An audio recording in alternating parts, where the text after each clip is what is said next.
Good morning, everybody. You're going to hear me in the background talking about random crap as I'm going through this raid, because this is the first boss of Amdan Damul on Tier 3. So I wanted to take this opportunity to kind of go through it, explain exactly what you need to do for this boss fight, so that way if you ever have to do this, you can go ahead and do this yourself if you ever need to. Oddly enough, a lot of my stream elements ended up showing up here on video when they're not supposed to, so that's a little bit weird, but that's okay. Anyway, as we go through here, this boss fight is pretty interesting. I'm playing Warden, so you're going to see this from the perspective of Warden. If you're ever curious about my damage, it's in the bottom right corner. And I don't play this perfectly because that's classic me. Although I do have another video later that I will show where I don't quite play perfectly, but I think I played reasonably good. Anyway, this fight is kind of interesting. The basic idea is it is a very ad-heavy fight. You have two different types of ads that spawn, the mammoths that you see in the distance, and these bat riders that are flying up and down. Now, the mechanics for this vary based on the fight, so I'm going to go through each mechanic as they are. On Tier 1, the bats and the mammoths don't really do a whole lot. You kind of just have to kill them. So if you've done this raid on Tier 1, you know that the challenge is just in killing the monsters that come in. It's not too bad. When you get into Tier 2, you get an added element that kind of goes into each fight. First, you have the big mammoths. When they come out, they have a stomp, and they will step on you if you get into melee range, which stuns you. So you have to be very careful about getting near the mammoths. It doesn't like kill you or anything, but not being able to do stuff kind of sucks.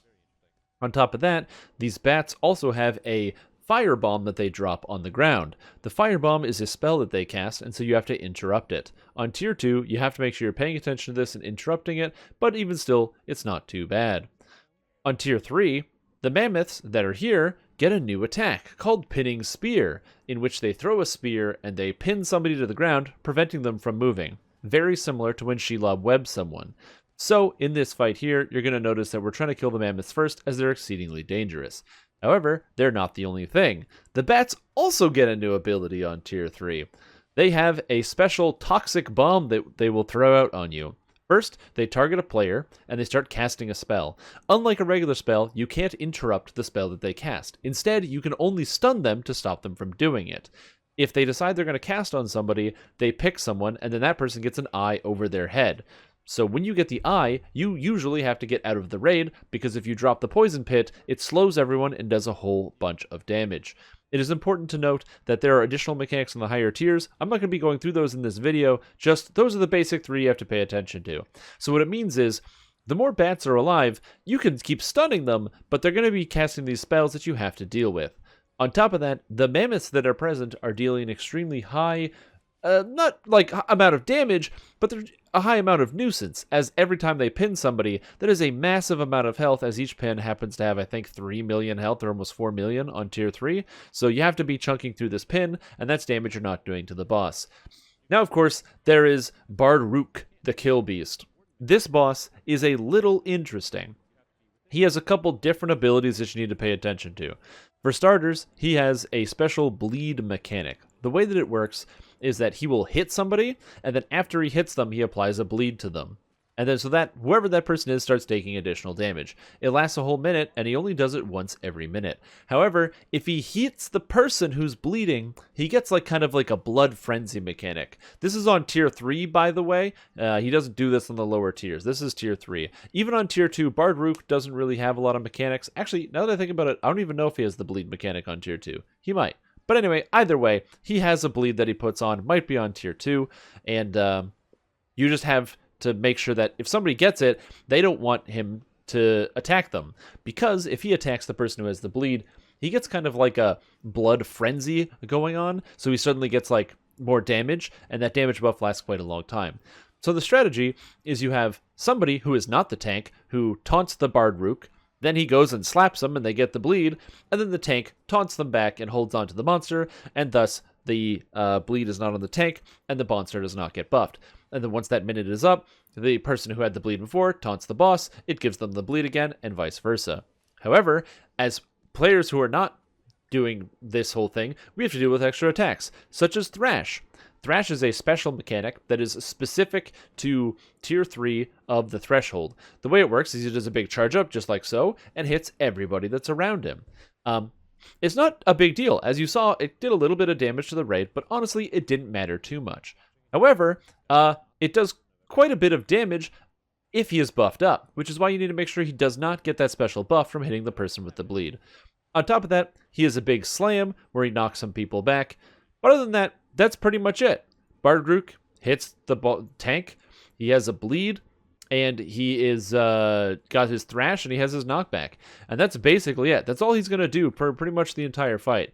He also has like a big rock that he throws at that causes a stun as well, and you'll see him randomly throw it backwards instead of actually turning around, so that's kind of neat.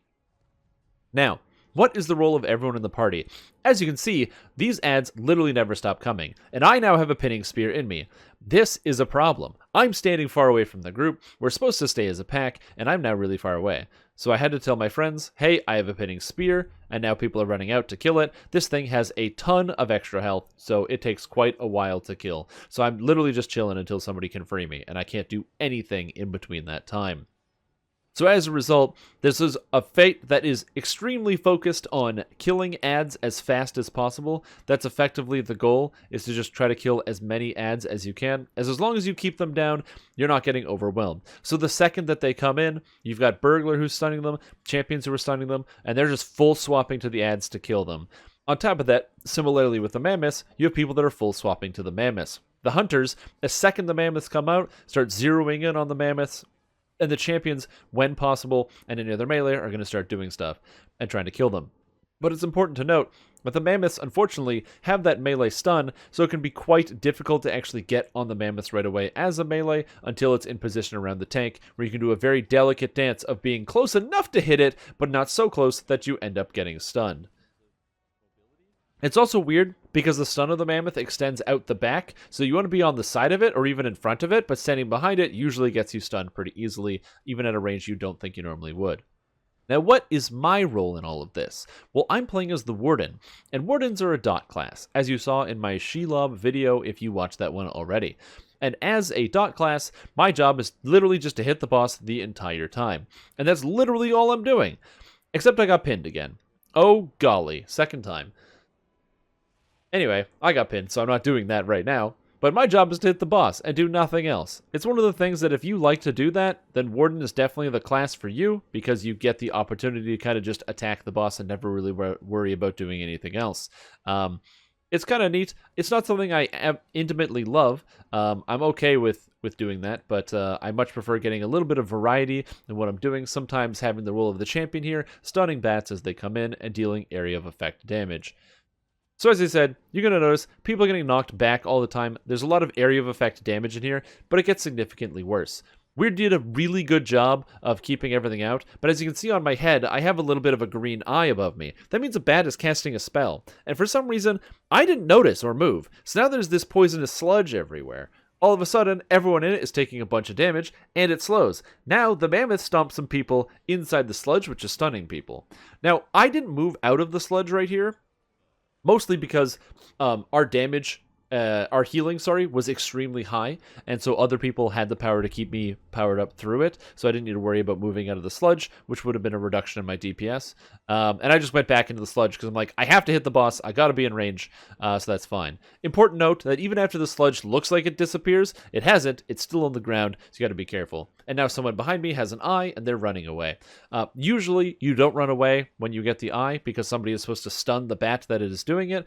However, it's important to note that just in case, if you see it, sometimes it's better to be safe than sorry, because you don't want to be like me and dropping a sludge puddle right in the middle of the pack. As you can see, as the fight is going on, more ads are coming in, and people just start to get, you get kind of tired of the same rigmarole of killing the ads and doing stuff. It's hard to keep track of everything that's coming in.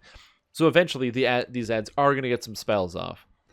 So there's kind of different elements to the fight. If you're playing as a regular DPS, you essentially kill the ads, and then when there are no ads, you kill the boss. It's also important to note that there are times where you let the ads stack up a little bit. The mammoths come in waves of 2, so you have a mammoth, and then after, I think, 20 seconds, another mammoth will come. So you kill one mammoth, and then you kill the second mammoth. After that, there's a bit of a lull where no mammoths come for a little while. So the way that you do it, especially in this fight, is you attack the mammoths, you kill 2 waves, and then if you have that little bit of a lull where there's not too many other ads, that's when you cast Oathbreakers on the boss. As many people swap to the boss as possible, and you try to delay killing the next mammoth that comes out while you're just hitting the boss to deal additional damage to burst them down. Now that we're at 10% here, this is kind of the stage where, especially if you have things under a reasonable amount of control, specifically with the bats, that's where you can kind of just focus in and go deep, deep, deep into the raw DPS. That's pretty much all we got going on here. Now, of course, I'm doing an okay job here. My damage is currently 295k, which is all right. I could definitely be doing better, and I could have been doing better in this fight for sure. As you'll see in the next fight, I did significantly higher damage on less of a target where I was not hitting nearly as many monsters. So that's kind of interesting. But we did manage to get it down, even though it wasn't as clean as we would have liked it. A mechanic I did forget to talk about from the mammoths is a poison spear. Other than a pinning spear, they also have a poison spear, which they have in tier 2. Basically, they throw a spear at you, it does a bunch of damage when it hits you, and it puts a debuff on you that you need to remove. It is important to note that in the higher tiers of this difficulty, not only is this poisonous spear really dangerous, as in it basically instantly kills you. Yeah, I'm excited. That's your first time beating that boss, Strimtom. Good job. Yeah, he's excited. Now, he's so excited. I can hear it now. Now, important note, as I said, it gets a little bit harder on the tier 4 and tier 5 with extra different mechanics. The bats get another ability. Bar-Gruk gets a special scream. And that poisonous spear that I was talking about, if you remove the poison, it causes one of those puddles to appear on the ground automatically. And if somebody steps into it, they can create more poison puddles as well. So it becomes like an extra layer that is extra challenging. And hopefully, if you get there, you'll be able to know what that is and have somebody explain it to you. Or maybe I'll have a video for you at that point. Anyways, excited Strimtom is behind me being excited, so that's going to be the end of the video. If you like what you saw and you'd like to see other raid videos explained, let me know, and then hopefully I'll be able to create some cool videos for you and help you get better and improve some of your gameplay so that you can go out and do some of the stuff. Because I didn't do a great job. I definitely didn't do good, and I was able to get through this. And by didn't do good, I mean I definitely could have improved. So yeah. Also, I got earrings, which I don't need. I'm laughing in the background. You can't really hear it. Anyways, that's all I have. If you like it, let me know, and I'll see you guys next video. Bye-bye.